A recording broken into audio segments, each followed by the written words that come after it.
Self-care is giving the world the best of you instead of what is left of you. A lot of times we wait until we feel good to do the said thing. Like we wait until we feel good so we can work out or eat right or whatever it is. Pouring into ourselves, doing the things that we need to do to heal ourselves, to pour into ourselves so we can then be the best version of ourselves and pour into the world and the people we love around us.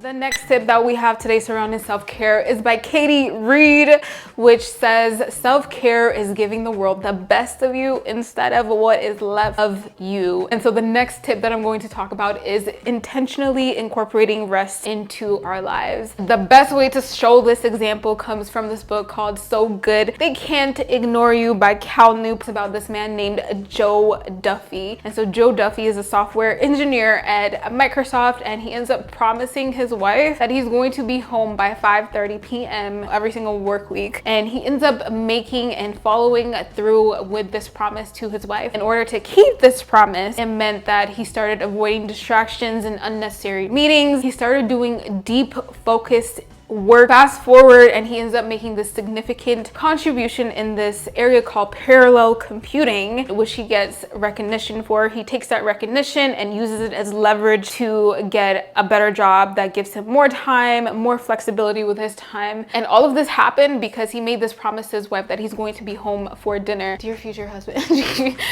Something that I'm still working on is literally putting a cutoff time at the time that I work. You know what I mean? If I start work at 6 a.m. in the morning, but then I'm supposed to get off at 3 p.m. but sometimes I drag it to like 4 p.m. or 4:30. But Joe Duffy had this hard stop because of that. It forced him to focus and do intentional, deliberate work. The next tip that I'm going to be talking about surrounding self-care is going to be reading for 25 minutes every single day. Two of the most recent books that have had a tremendous impact on my life are going to be Elon Musk by Walter Isaacson, Steve Jobs by Walter Isaacson. And so we know Steve from Apple. All of us probably like have an iPhone or an iPad or an iMac or some type of computer. Musk, we know from Tesla. He's also behind PayPal as well, or SpaceX. Tesla today is worth about $750 billion with a B, while Apple is worth $3.9 trillion today. So these are both highly influential and very successful people. Some of the takeaways that I've gotten from their personalities is, one, that they were both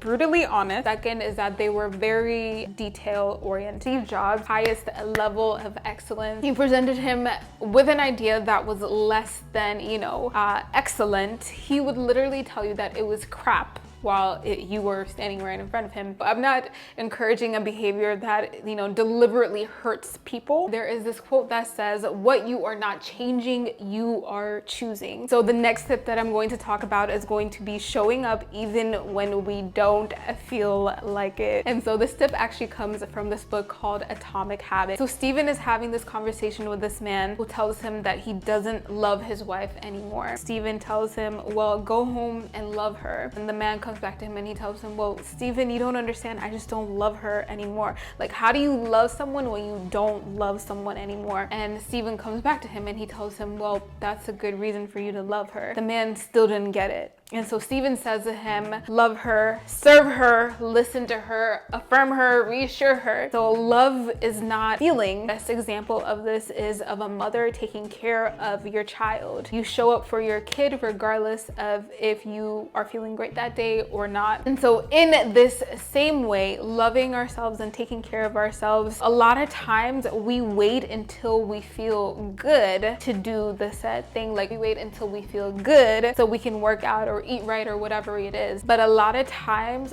the action in reverse. We have a clean environment and therefore it reduces stress and anxiety and boosts our energy levels because we are waking up to a clean environment. Or we work out even though we don't feel like it and our energy levels are high. Exercising or reading or keeping a clean space. Self-care means pouring into ourselves, doing the things that we need to do to to heal ourselves, to pour into ourselves, so we can then be the best version of ourselves, could pour into the world and the people we love around us. I hope you took away at least one thing from this video, and thank you for watching. Until next time, see y'all later.